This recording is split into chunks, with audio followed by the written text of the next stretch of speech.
Astaghfirullah. Bismillahirrahmanirrahim. Assalamualaikum warahmatullahi wabarakatuh. Alhamdulillah wassalatu wassalamu ala Rasulillah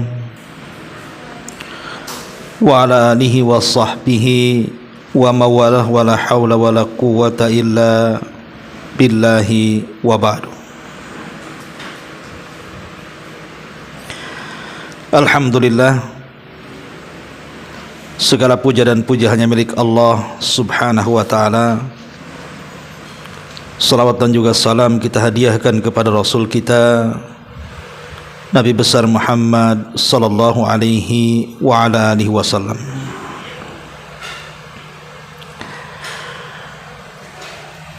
Baik, kita akan lanjutkan kajian kita masih membahas Bahjah Qulubil Abrar,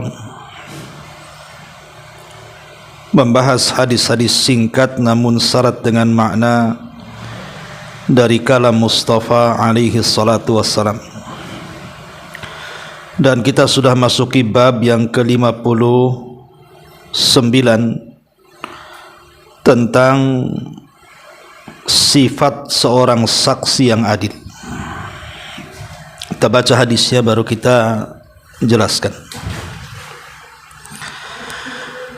An Aisyah radhiyallahu anha marfu'an, la tajuzu syahadatu kha'inin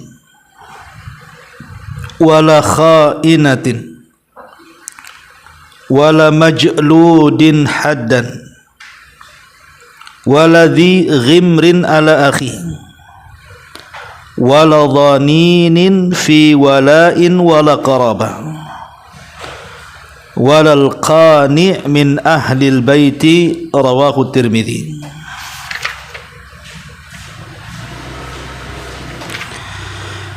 Dari Aisyah radhiyallahu anha, dia mengatakan, diriwayatkan secara marfu sampai kepada Nabi, tidak sah persaksian dari seorang pengkhianat, apakah dia laki-laki atau perempuan.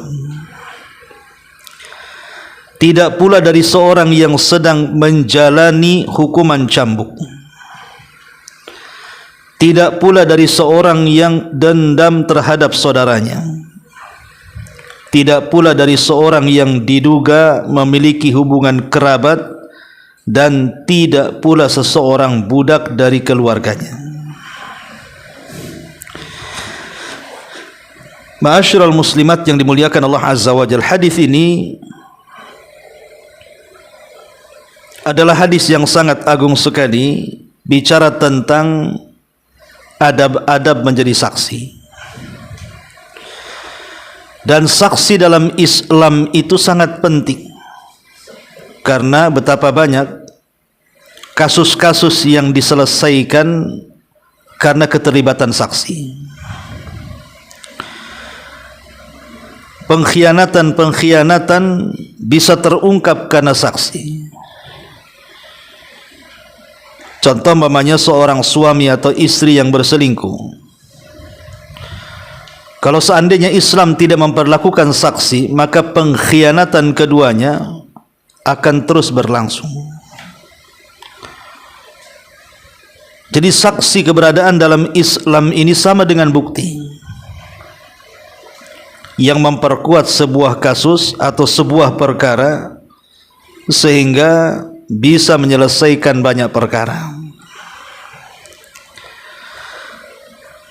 Makanya menjadi saksi dan mengambil manusia sebagai saksi itu bukan sembarangan dalam Islam, karena sifat saksi itu harus netral. Dia tidak boleh memihak ke sana dan tidak boleh memihak ke sini. Makanya di sini Nabi sallallahu alaihi wasallam mengatakan tidak sah persaksian dari seorang pengkhianat. Karena kalau seandainya pengkhianat ini menjadi saksi, tentu dia akan mengkhianati orang yang memerlukan saksinya. ataupun orang yang sedang menjalani hukuman cambuk, karena dia tidak akan fokus, dia ketakutan dengan ancaman itu. Atau orang yang dendam, boleh jadi yang tadinya memihak karena dendam akhirnya justru menjadi musuhnya dan bersaksi dengan saksi palsu. Atau karena diduga memiliki hubungan kerabat, dia tidak netral sehingga dia lebih membela kerabatnya dibandingkan kebenaran. Ataupun seorang budak dari keluarganya, karena dikhawatirkan dia lebih membela majikannya, keluarga majikannya dibandingkan orang lain, sehingga tidak fair, artinya tidak akan tercapai keadilan. Makanya Allah Subhanahu wa taala mengatakan mimman tardawna minasyuhada, dari saksi-saksi yang kalian redhai, dan saksi itu harus memiliki sifat adil. Adapun syarat adil sendiri dalam saksi disebutkan oleh para ulama. Pertama, an yakuna mujtaniban lil kabair, dia harus berusaha menjauhi dari dosa besar supaya tidak terjadi pengkhianatan. Kemudian yang kedua, an yakuna ghaira musirran 'alal qalil minas saghair, dan dia tidak terus-menerus melakukan dosa-dosa kecil, karena dosa-dosa kecil kalau diperbesar, diseringkan akan jadi besar. An yakuna salim as-sarirati, selamat kepribadiannya, artinya dia punya muru'ah, kehormatan yang ia jaga, punya rasa malu dan akhlak. Yang keempat, an yakuna ma'munan indal ghadab, seorang saksi yang adil dia harus amanah walaupun dalam kondisi dia emosi dan marah. Dan yang kelima, an yakuna muhafidhan ala muru'atin mithlih, dan dia menjaga sikapnya, tidak menjatuhkan pamornya. Boleh jadi mungkin kalau hari ini kita mengambil saksi berdasarkan syarat para ulama mungkin agak sulit, seperti namanya saksi dalam pernikahan, saksi dalam jual beli, saksi dalam muamalah-muamalah yang ma'ruf di masyarakat gitu ya. Mencari saksi yang adil seperti yang disyaratkan 5 syarat oleh para ulama ini, tentu kita akan sulit mendapatkannya. Boleh jadi tidak akan mendapatkan saksi, tetapi minimalnya kalaupun kita tidak mendapatkan 5 persyaratan saksi ini, carilah yang terbaik dari orang-orang di sekitarnya. Umpamanya ada orang menikah, itu kan perlu saksi, saksi dari keluarga istri atau saksi dari keluarga suami, maka cari yang paling baik di antara keluarganya. Mungkin dia lebih taat ibadahnya, selain taat ibadahnya lebih baik akhlaknya, lebih bijaksana orangnya. Jangan asal comot saja, karena saya lihat di masyarakat ini saksi asal comot, dia tidak sholat, kadang-kadang pemabuk, yang penting ada hubungan kerabat, kadang-kadang preman gak jelas gitu ya, main comot saja, kau aja yang jadi saksi katanya. Aturan Islam tidak seperti itu, karena saksi itu bukan dihajatkan ketika proses pernikahan saja, tapi saksi juga akan dihadirkan ketika proses perceraian, atau apabila sepanjang hubungan keluarganya mungkin salah satunya berselingkuh dan begitu seterusnya. Kalau seandainya kemudian asal comot saja, satu hari ketika kita berhajat kepada saksi, dia tidak mau jadi saksi. Makanya penting memilih saksi dalam Islam itu tidak sembarang. Ma'asyiral muslimin muslimat yang dimuliakan Allah Subhanahu wa taala, sedikit kita bicara tentang saksi. Kita tahu bahwa persaksian itu ada 2 macam. Persaksian itu ada 2 macam. Ada persaksian yang berkaitan dengan huququllahi azza wa jalla, hak-hak Allah Subhanahu wa taala, dan ada yang berkaitan dengan hukukul ibad, hak-hak hamba-hamba Allah. Baik, kita rinci apa yang berkaitan dengan hak Allah dalam persaksian, apa yang berkaitan dengan hak hamba dalam persaksian. Pertama, hak Allah. Hak Allah ini disebutkan oleh para ulama ada 3 macam. Pertama, Allah tidak akan menerima persaksian yang kurang dari 4 orang. Allah tidak akan menerima persaksian kurang dari 4 orang, dan itu berkaitan dengan hadduz zina, hukuman hudud yang diberikan kepada para pezina. Dan ini dijelaskan dalam Al-Quran. Allah sendiri berfirman, walladzina yarmunal muhsanati thumma lam ya'tu bi arba'ati syuhada fajliduhum thamanina jaldatan. Orang-orang yang mereka menuduh wanita baik-baik dikatakan pezina, sementara dia tidak bisa menghadirkan 4 saksi, maka dia harus dicambuk 80 kali. Lihat bagaimana Allah Subhanahu wa taala kemudian menyusun hukuman cambuk ketika dia tidak mendatangkan 4 saksi. Maka seorang pezina tidak bisa dikatakan pezina kalau tuduhan dia berzina kurang dari 4 saksi. Ini berdasarkan ketentuan Allah Subhanahu wa taala. Ini yang pertama. Tentu, kenapa harus 4 saksi pertanyaannya? Karena kita tahu bahwa pezinah ini kan 2 orang. Pertama laki-laki, dan yang kedua perempuan.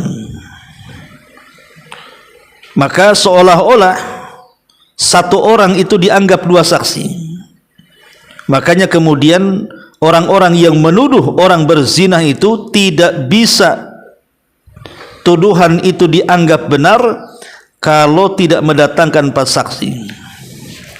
Karena ini banyak di masyarakat, kadang-kadang suami menuduh istrinya berzina atau sebaliknya, hanya karena WA yang nyasar, hanya karena kata orang. Bahkan kalau seandainya nih seorang istri mendapatkan suaminya di rumah tetangganya sedang berdua-duaan dengan istri tetangganya, itu tidak bisa dikatakan dia sedang berzina, kecuali dia mendatangkan 4 saksi yang melihat langsung perzinahannya. Karena kalau seandainya seorang yang berdua-duaan dengan seorang wanita langsung dianggap pezina, maka murah sekali jiwa manusia ini, karena hukumannya kan rajam masalahnya. Sementara nyawa manusia itu berharga, makanya ada aturan-aturan. Kalau seandainya memang dia berzina tapi berdusta tidak berzina, itu ada hukuman tersendiri antara dia dengan Allah. Tapi kita selaku yang menghukumi apakah dia seorang pezina atau tidak, maka ikut aturan Allah, harus menyaksikan dan harus mendatangkan 4 saksi yang melihat langsung perzinahannya. Ini yang pertama. Yang kedua, saksi yang diperlukan 2 orang laki-laki. Artinya di bawah saksi menuduh orang untuk berzina. Seperti umpamanya para pencuri, ataupun para pembunuh, atau para perampok. Kita menuduh orang itu mencuri, kita menuduh orang itu membunuh, kita menuduh orang itu merampok, tidak bisa kecuali ada 2 saksi yang melihatnya. 2 saksi ini melihat dia sedang mencuri, 2 saksi dia melihat dia sedang merampok, 2 saksi dia melihat dia sedang membunuh. Itulah yang difirmankan oleh Allah Subhanahu wa taala, wastashhidu syahidaini min rijalikum. Hendaklah kalian mengambil saksi 2 saksi dari laki-laki di antara kalian. Kemudian yang ketiga, cukup 1 saja. Jadi saksi dalam hak Allah itu ada yang harus 4 dalam tuduhan zina, ada yang cukup 2 laki-laki dalam tuduhan mencuri, merampok atau membunuh, ada yang cukup 1 saja, saksi ketika melihat hilal Ramadan. Satu Indonesia tidak ada yang menyaksikan, rupanya ada yang ngaku menyaksikan 1 orang dan dia siap disumpah, maka persaksiannya harus diterima. Kenapa demikian? Karena Rasul yang mengatakan tentang masalah ini. Kata Ibnu Umar radhiyallahu anhu, dia mengatakan tara'an nas al-hilala. Manusia terus memperhatikan bulan sabit masuknya Ramadan. Fa akhbartu Rasulullah sallallahu alaihi wasallam anni ra'aituhu. Kata Ibnu Umar, maka aku habarkan kepada Rasul, aku melihatnya. Fasamahu wa amara an-nas bisiyamihi. Maka Rasul pun puasa dan memerintahkan manusia puasa hanya karena Ibnu Umar 1 orang melihat, padahal sahabat tidak ada yang melihat. Tapi Rasul membenarkan persaksian Ibnu Umar. Ini yang berkaitan dengan hak Allah. Kemudian yang kedua berkaitan dengan hak hamba-hamba Allah. Ini pun ada 3 macam. Yang pertama, tidak diterima kecuali persaksian 2 laki-laki. Tidak diterima kecuali persaksian 2 laki-laki. Dan ini seperti dalam masalah perceraian, dalam masalah rujuk, dalam masalah orang masuk Islam, wasiat, wakaf dan begitu seterusnya, maka cukup mendatangkan 2 saksi saja. Umpamanya ada orang bercerai menghadapkan ke pengadilan agama, maka biasanya pengadilan akan minta saksi, dan saksi itu dibawa dua orang laki-laki.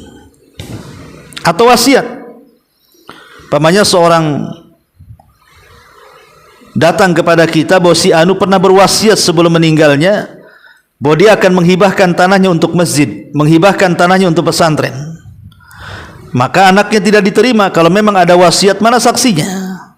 Ketika mendatangkan 2 saksi laki-laki, maka harus diterima wasiatnya. Ini yang pertama. Kemudian yang kedua, saksi 2 orang tetapi yang 1 laki-laki dan yang satunya 2 orang wanita. Jadi 3 orang. 1 laki-laki dan 2 wanita. Dan itu berlaku pada masalah muamalah jual beli, baik itu sewa menyewa, baik itu gadai menggadai, baik itu jual beli, maka cukup mendatangkan 2 saksi, yang 1 laki-laki dan yang satunya 2 wanita. Umpamanya ada seseorang akad jual beli mengelak, aku tidak pernah menjual benda ini kepada kamu. Kata yang akan membelinya, lah kemarin kan sudah janji dan sudah deal, ada kok saksinya. Nah, gitu ya. Maka saksinya harus 1 laki-laki dan 2 orang wanita. Dan yang ketiga cukup 2 saksi. Yang kedua, yang ketiga 2 saksi, 2 laki-laki dan 2 perempuan. 2 laki-laki atau 2 perempuan, atau kalau tidak ada maka 4 perempuan. Ini biasanya dalam masalah anak-anak yang disusui, anak-anak sepersusuan umpamanya kan, maka persaksiannya harus 2 laki-laki atau 1 laki-laki 2 perempuan, atau 4 perempuan. Jadi afwan, ini maksudnya di sini ada 3 pilihan ya. Yang ketiga ya, bisa 2 laki-laki, bisa 1 laki-laki 2 perempuan, bisa 4 perempuan. Contohnya dalam masalah radha'ah, sepersusuan, ada seseorang laki-laki hendak menikahi seorang gadis. Dia tidak tahu kalau gadis itu adalah sepersusuan dengan dia, otomatis kan mahram, tidak boleh. Kemudian kata si laki-laki ini, nggak mungkin dia saudari sepersusuan saya. Mana saksinya? Mana buktinya? Akhirnya didatangkan buktinya, entah dengan cara dua laki-laki yang bersaksi bahwa memang dia sepersusuan, atau satu laki-laki dan dua perempuan, atau 4 perempuan. Nah, ini berkaitan dengan saksi. Jadi ada hak Allah dan juga ada hak manusia. Ma'asyiral muslimin, muslimat yang dimuliakan Allah Azza wa Jalla, adapun syarat persaksian, pertama, orang yang bersaksi itu harus muslim. Orang kafir tidak boleh jadi saksi. Karena Allah mengatakan wa ashhidu dawai adli minkum, dan jadilah saksi orang-orang yang memiliki keadilan di antara kalian. Maksudnya muslim di antara kita kaum muslimin, bukan non muslim. Orang kafir tidak bisa jadi saksi. Kemudian yang kedua, al-bulugh, dia harus balik. Artinya orang yang belum balik tidak bisa jadi saksi walaupun dia mumayyiz, artinya walaupun dia bisa membedakan mana yang baik mana yang tidak. Kenapa? Karena Allah mengatakan min rijalikum. Kalimat rijal di sini menunjukkan kebaligan dia. Kemudian yang ketiga, al-aqlu, harus berakal. Orang gila tidak boleh jadi saksi. Secara ijma para ulama, tidak boleh orang gila jadi saksi. Apa yang boleh disaksikan orang gila? Ngomongnya aja asal-asalan. Kemudian yang keempat, al-adalah. Orangnya harus adil, artinya tidak fasik, tidak melakukan dosa besar. Seperti yang tadi saya syaratkan, yang 5 perkara tentang siapa saksi yang adil itu. Karena orang fasik ini tidak layak jadi saksi, bisa saja dia berkhianat dalam persaksiannya. Kemudian yang kelima, an yakuna ghairu muttaham fi syahadatihi. Saksi tidak boleh orang-orang yang tertuduh, orang-orang yang tertuduh dalam persaksiannya. Kemudian yang keenam, an yakuna natiqan, harus bicara, saksi harus bicara, jangan orang bisu pula didatangkan. Nanti orang bisu tidak bisa ngomong, macam mana mau bersaksi dia. Kemudian yang nomor 7, an yakuna syahid yaqadhan, saksi harus menyaksikan dan sadar dengan kedua matanya. Jangan orang tidur diinterogasi, dia enggak menyaksikan. Jangan orang yang tidak ada hubung kait dengan permasalahan datangkan, itu saksi bayaran. Saksi itu harus menyaksikan, dan saat menyaksikan dia sadar, dia tidak sedang pingsan atau sedang tidur. Inilah 7 syarat orang itu jadi saksi. Adapun bagaimana dengan orang buta?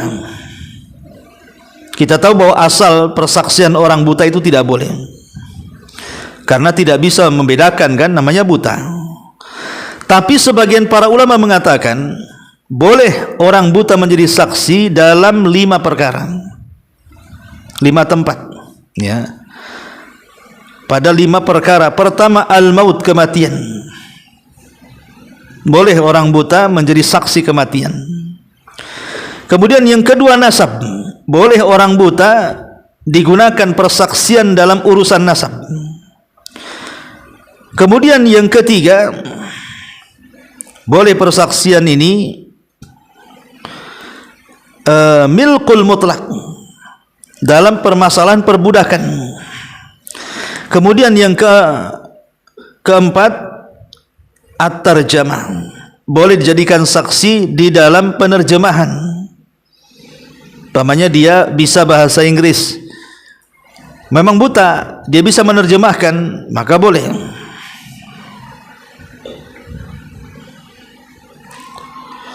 Ataupun yang terakhir, alal madbut, artinya orang-orang yang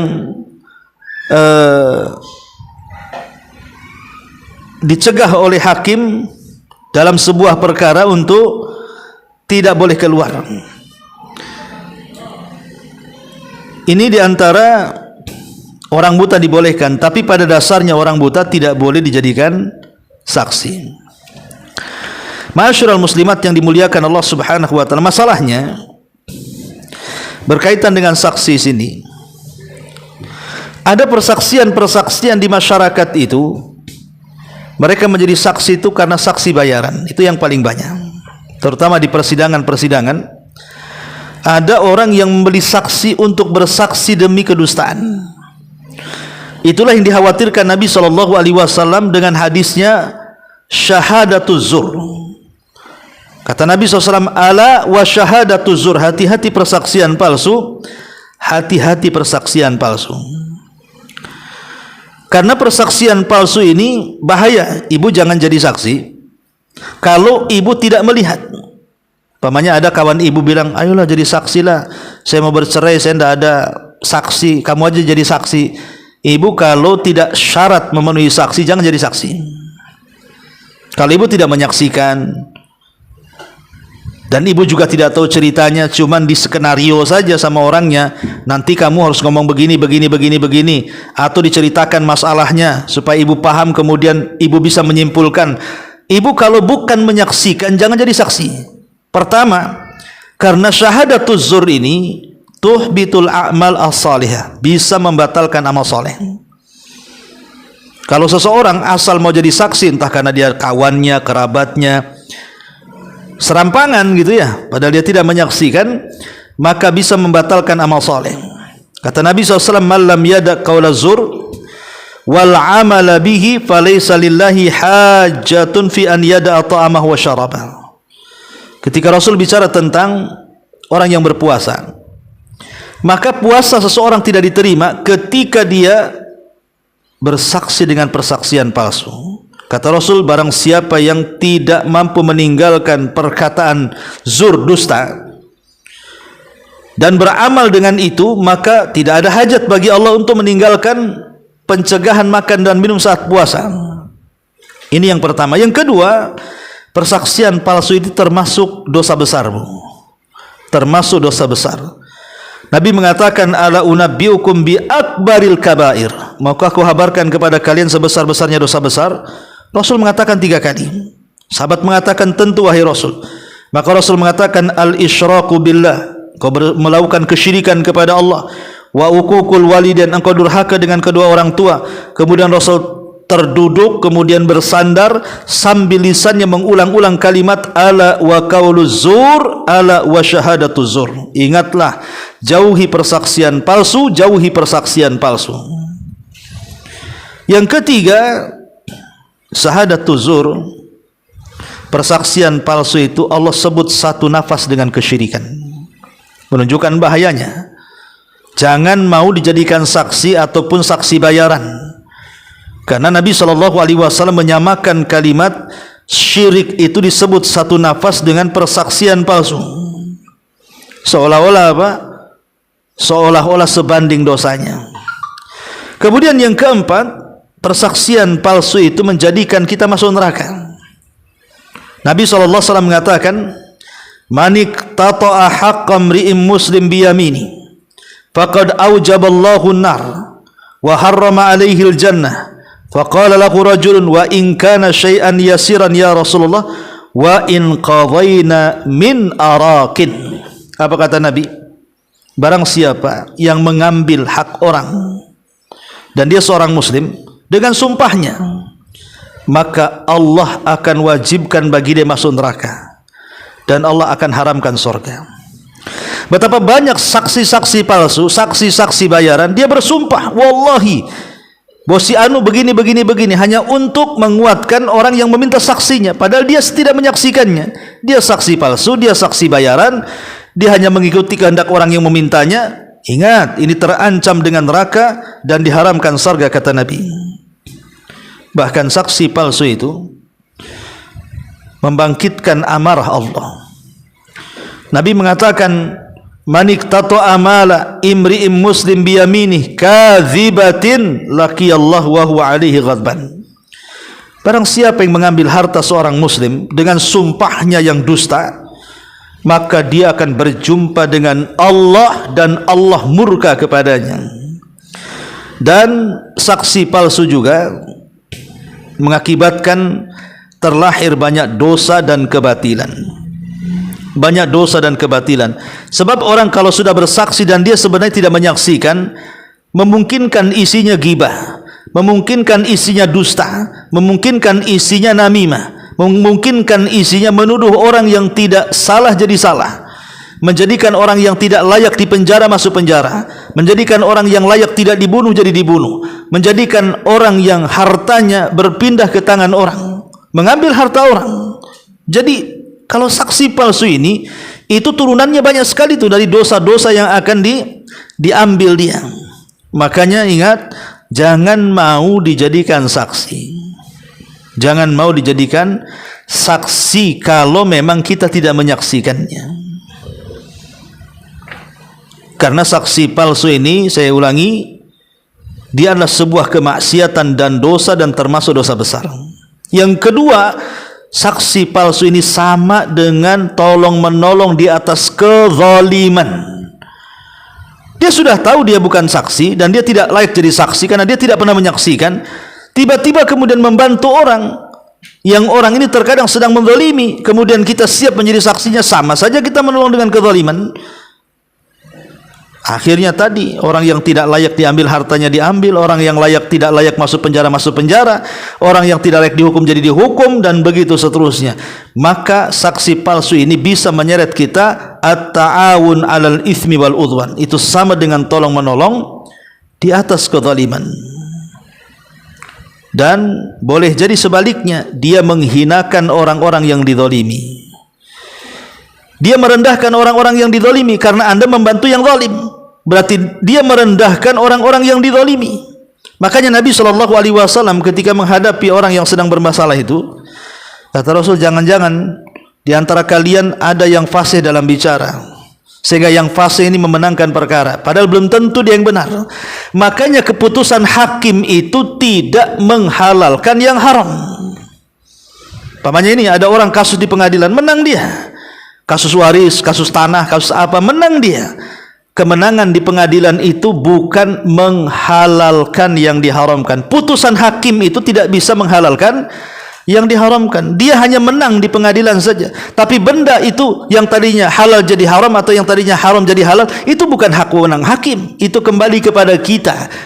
Ya. Jadi ingat bahwa itu hanya kemenangan di dunia, bukan kemenangan di akhirat. Makanya Rasul mengatakan, boleh jadi di antara kalian ada yang lebih cerdas bicaranya. Mungkin lawyer yang dibayarnya mahal gitu ya, sementara yang lawannya lawyernya biasa-biasa saja atau tidak pakai lawyer, sehingga akhirnya dia kalah padahal itu adalah milik dia umpamanya.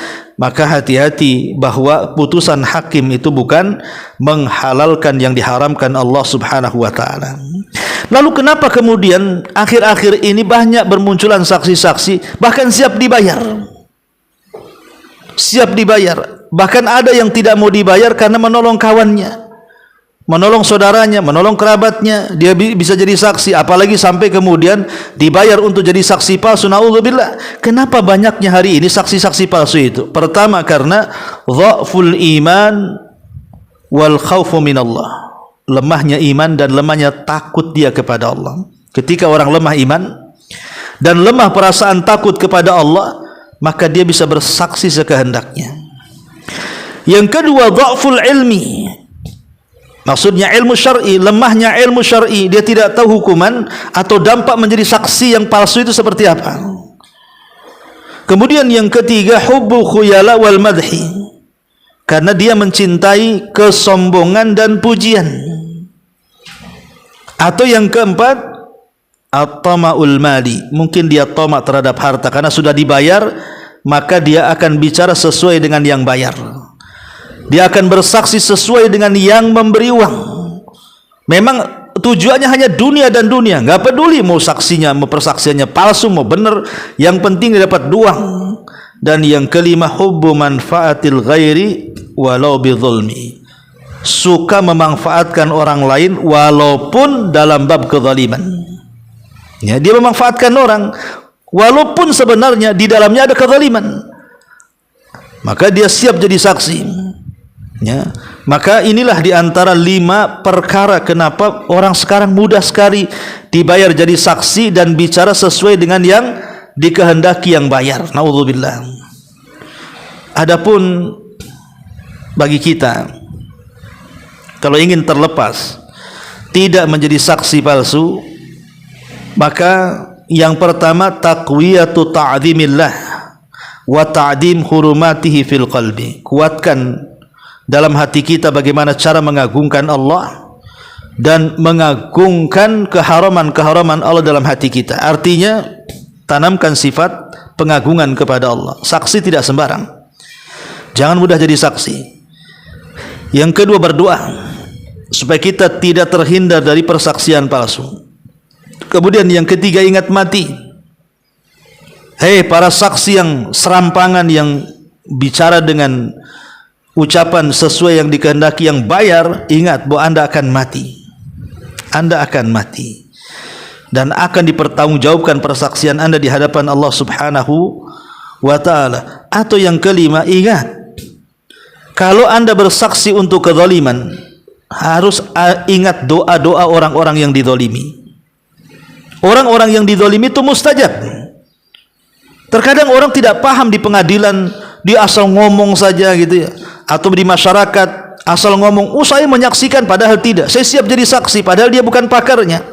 Ingat, kalau ini bab kezaliman, sampai-sampai orang yang dizalimi dia sakit hati kemudian berdoa, maka Anda juga akan terimbas doa orang-orang yang dizalimi, yang Rasul katakan, ittaqi da'watal mazlum fa innaha laisa bainaha wa bainallahi hijab. Hati-hati dari dakwah orang-orang atau dari doa orang-orang yang dizalimi, karena antara dia dengan Allah Subhanahu wa ta'ala tidak ada penghalang.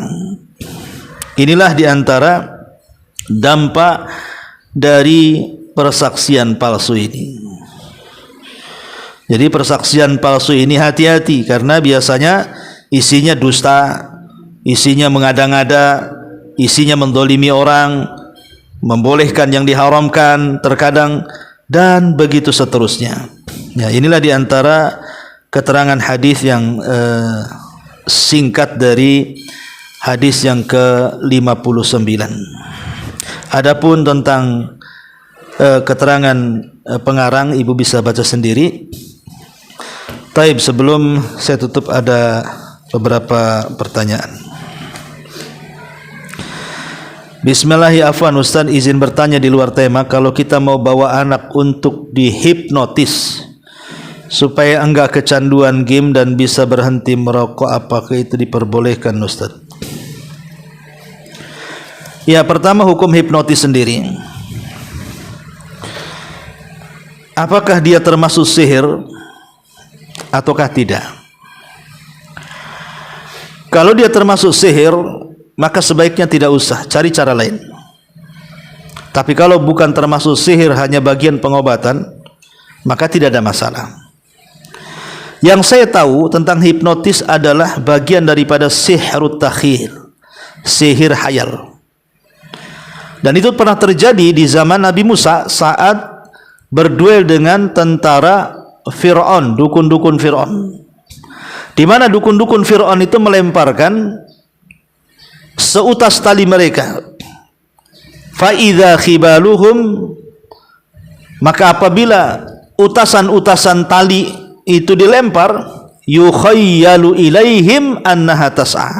Allah mengatakan, tiba-tiba dihayalkan kepada Nabi Musa bahwa utasan-utasan tali yang dilempar seperti ular-ular yang bergerak menuju Nabi Musa. Padahal sebenarnya itu tali kan, cuman dihayalkan menjadi ular.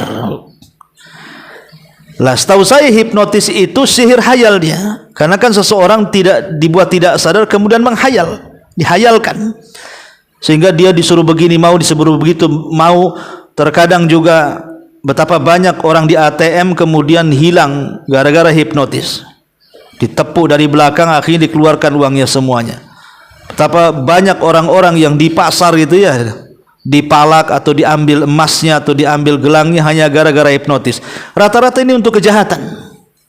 Ya, maka kalau bagian sihir sebaiknya jangan, cari metode yang lain. Wallahu alam. Kemudian yang kedua di sini, Ustaz bisa dijelaskan perkara kelima dalam kesaksian bagi orang buta dalam perkara dicegah tidak boleh keluar, maksudnya apa? Iya. Ya, bismillah, alhamdulillah. Maksudnya apabila seorang hakim dia sedang di persidangan, kemudian kasusnya nampaknya ada sedikit yang mengganjal, kemudian dia mengatakan, tolong ini saksi jangan keluar dulu, ini saksi jangan keluar dulu. Maka di sini dibolehkan seorang buta bersaksi. Ya, boleh jadi itu saudaranya, ini orang tua saya, ini bibi saya, ini anak saya. Ya, dia tahu, ya, walaupun dia seorang buta. Wallahu alam. Ya, saya kira cukup. Subhanakallahumma bihamdika asyhadu an la ilaha illa anta astaghfiruka wa atubu ilaik. Allahu ta'ala alam. Assalamualaikum warahmatullahi wabarakatuh.